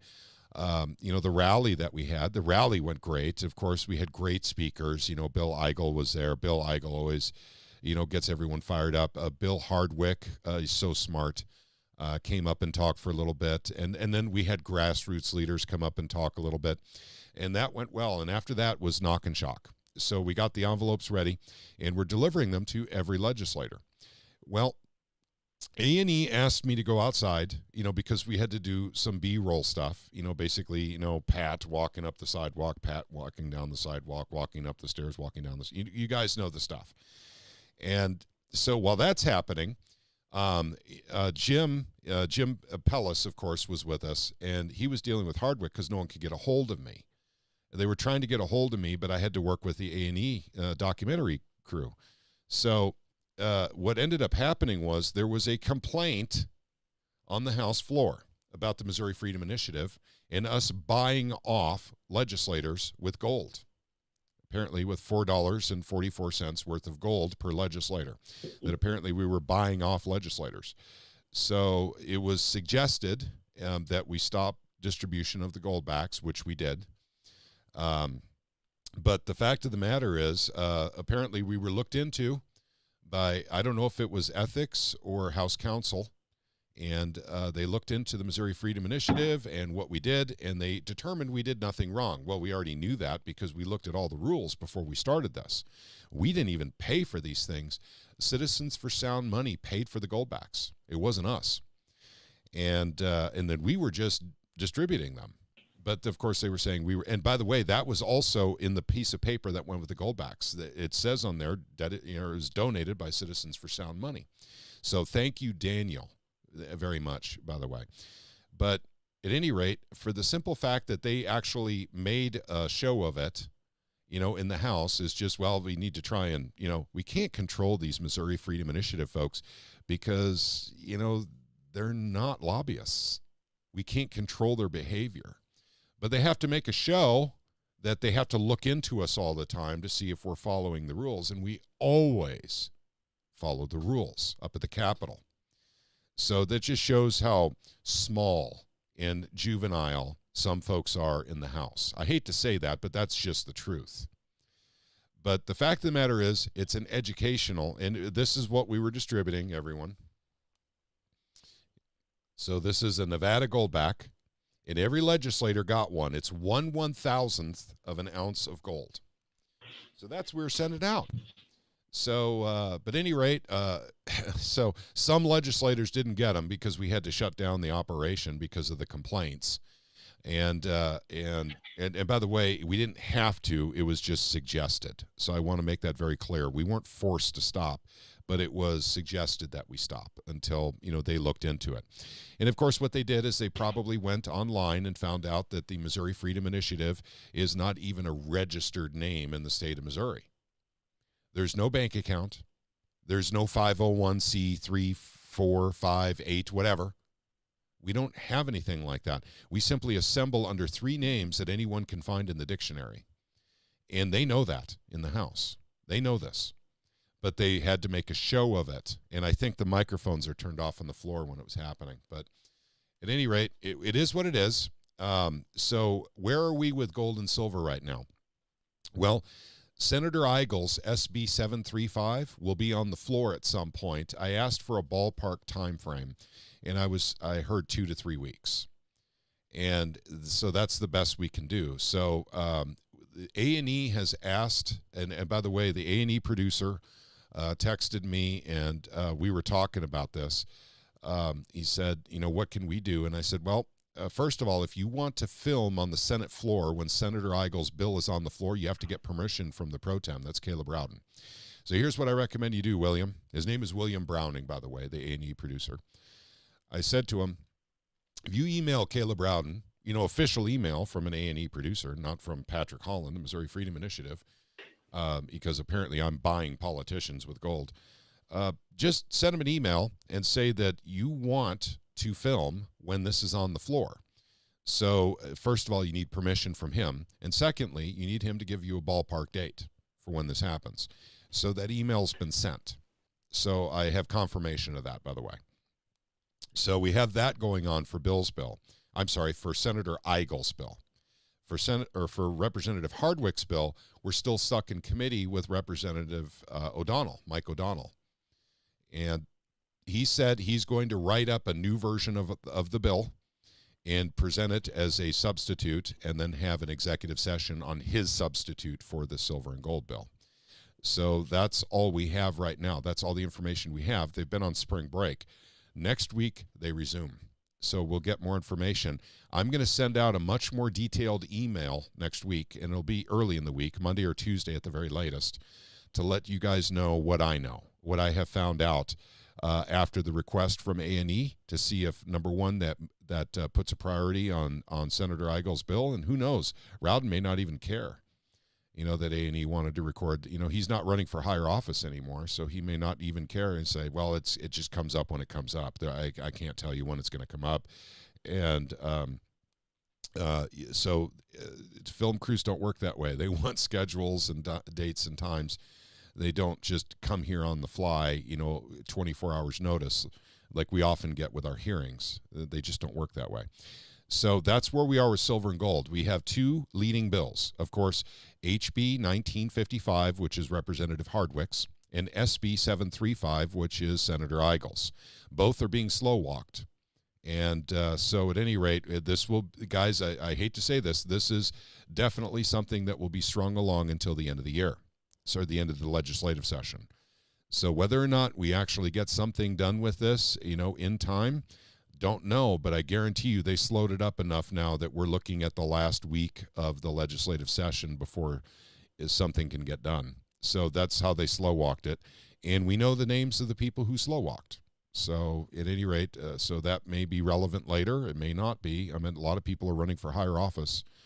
So that is the state of silver and gold. Now, I'm sorry, for the state of Missouri.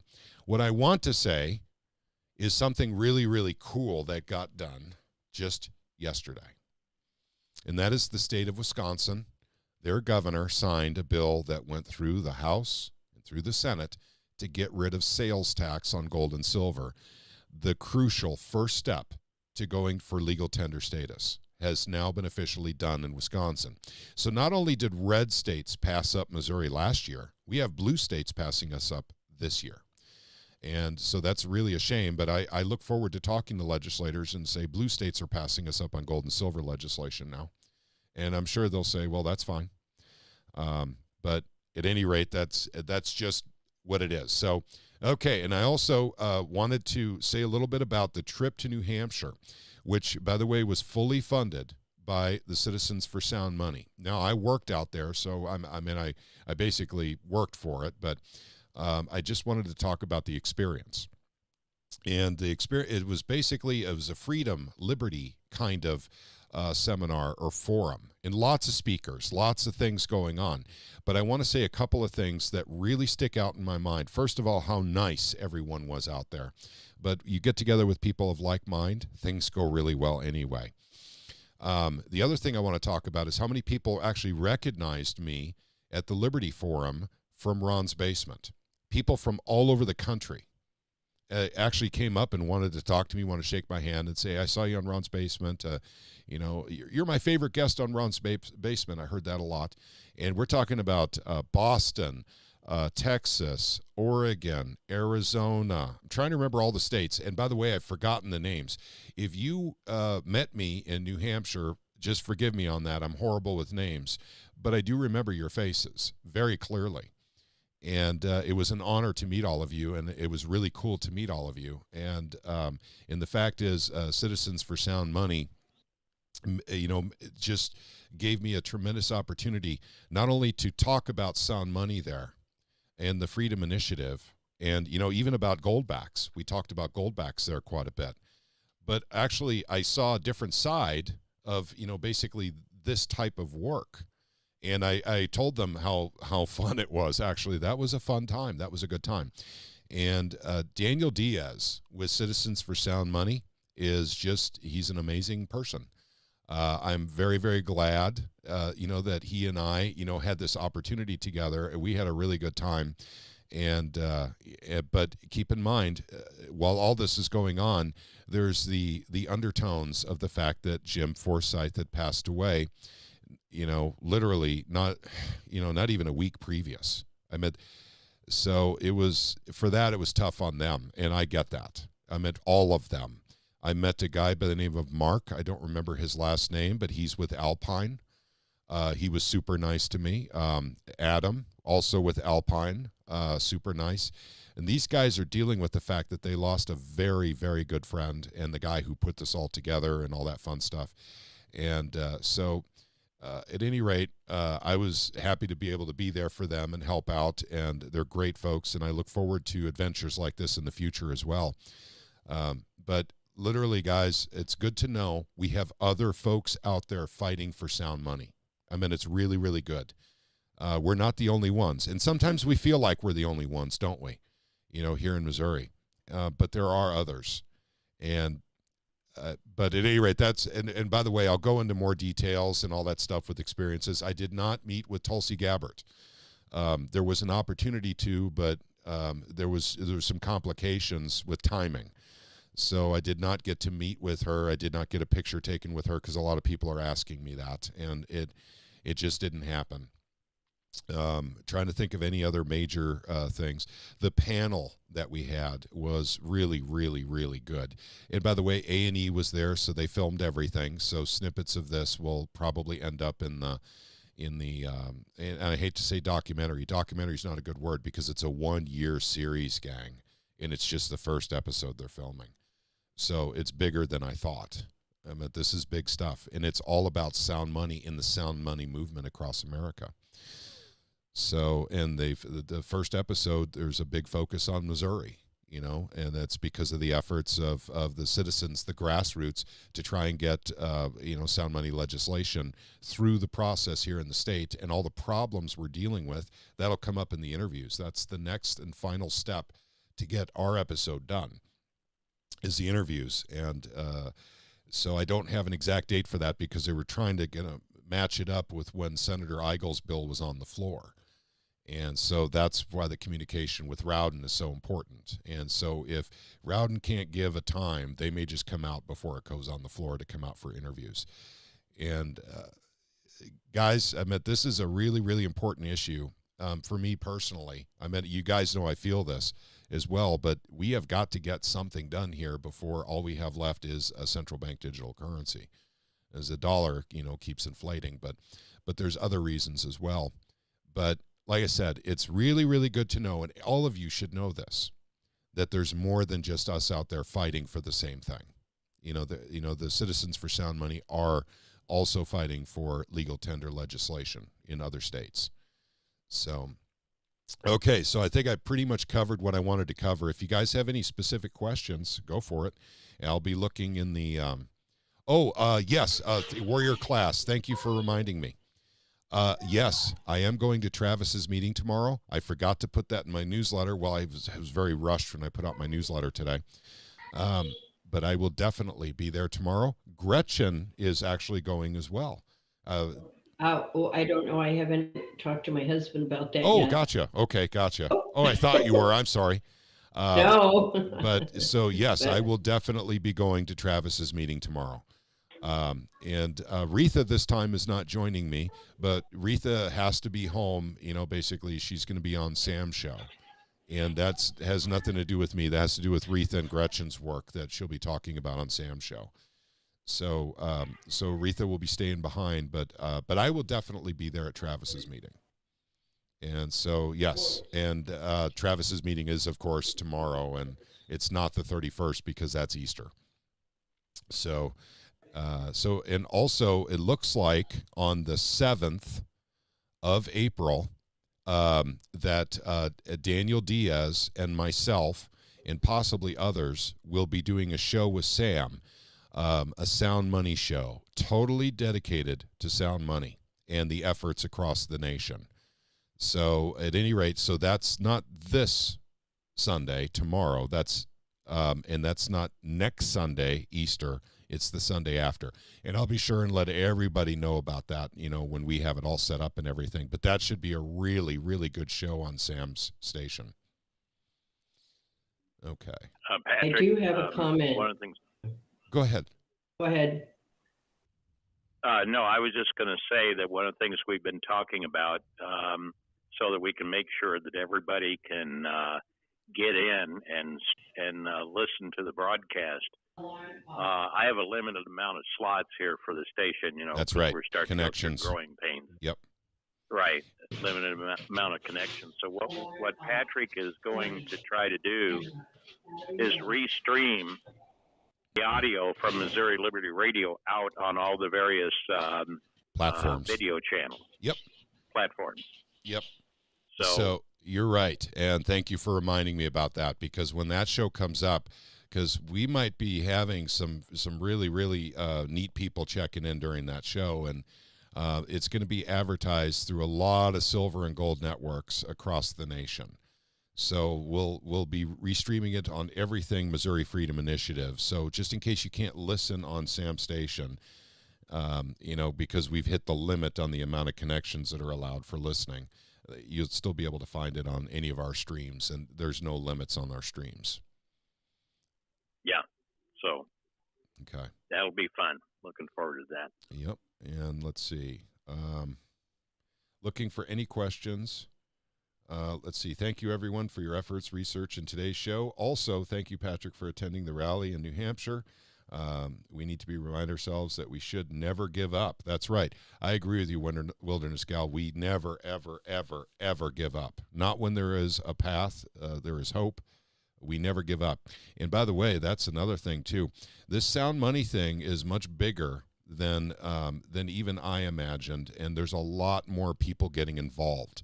And if I didn't go to that Liberty Forum, I wouldn't know that.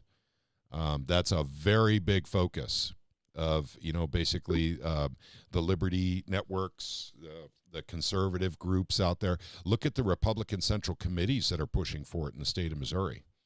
So, it's a big deal. Okay, looking for any other questions. I'm checking on Odysee. Okay. Oh, hang on a second. I didn't check Odysee in a while. There's 250 that's been on there asking. And also referring to Bolshevik, the Bolshevik Revolution. Let's see. Is there a good video overview on this trauma-based education is being asked by 250.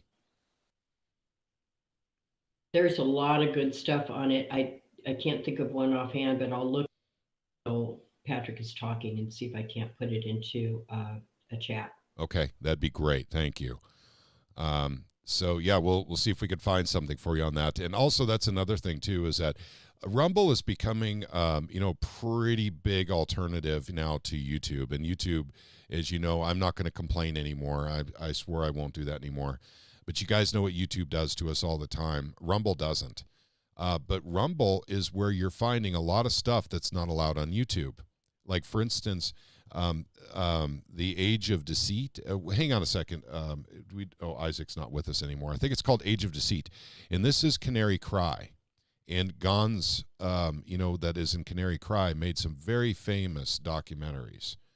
And so at any rate, when I went looking for them, when I went on Canary Cry for the first time, I think that was October, I was looking for it because that's where I found it before, was on YouTube. It's totally gone from YouTube. But he does have it on Rumble.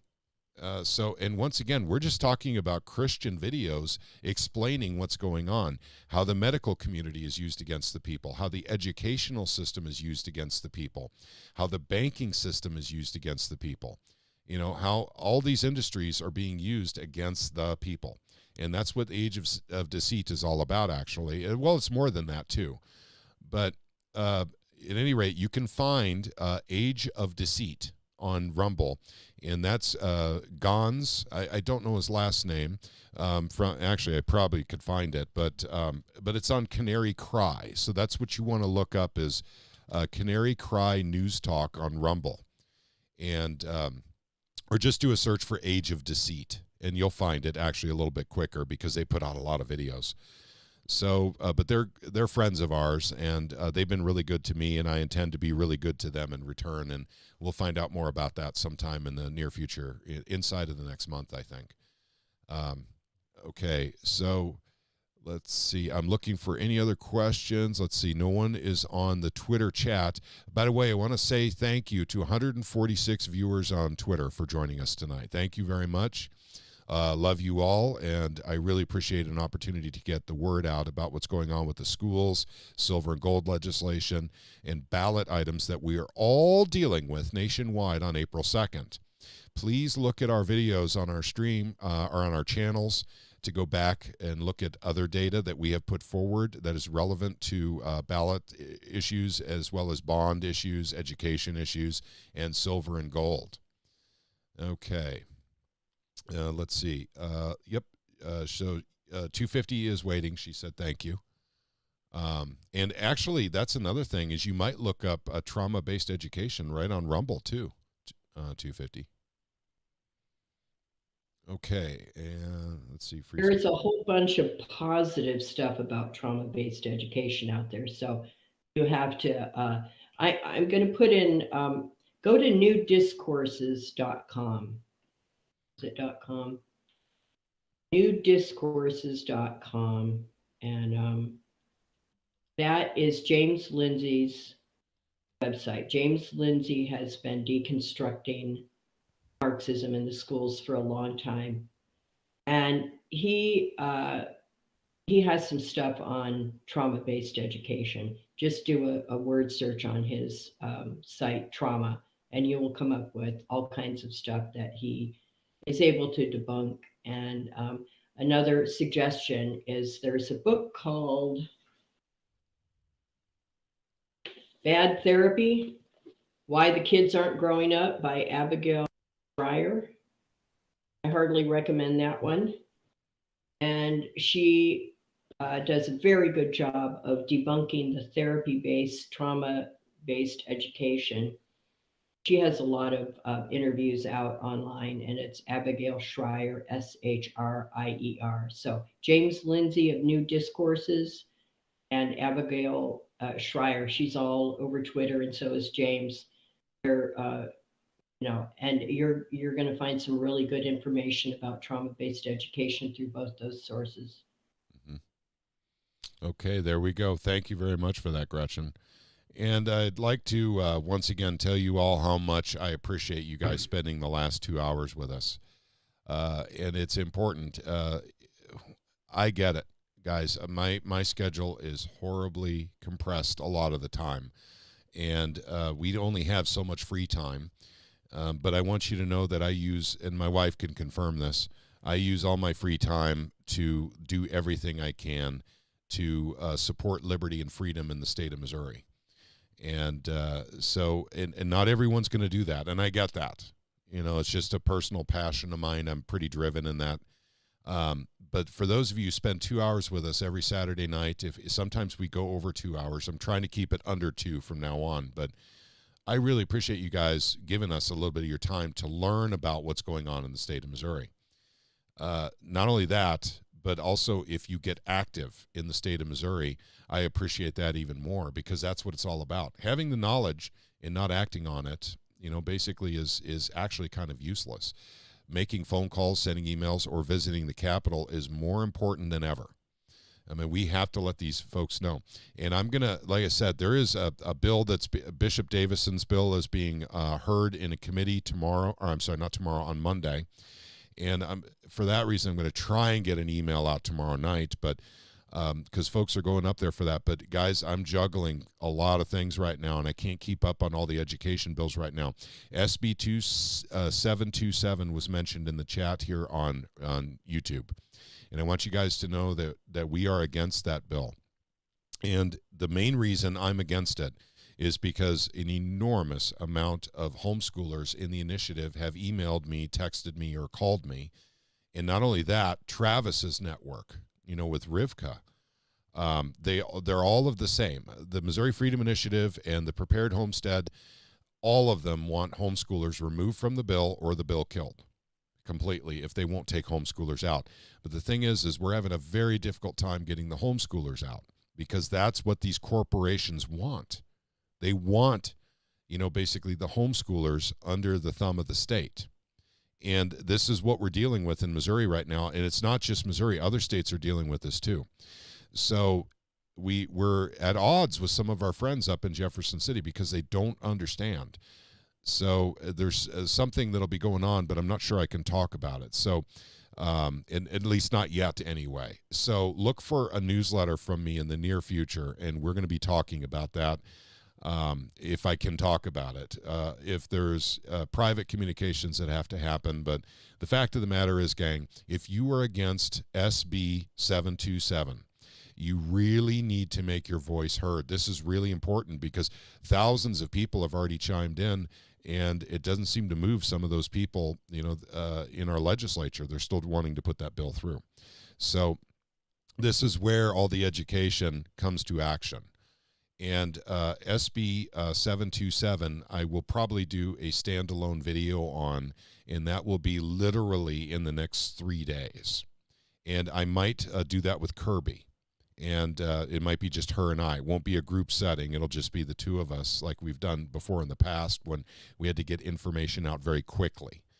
But the fact of the matter is, gang, the state is where it's at.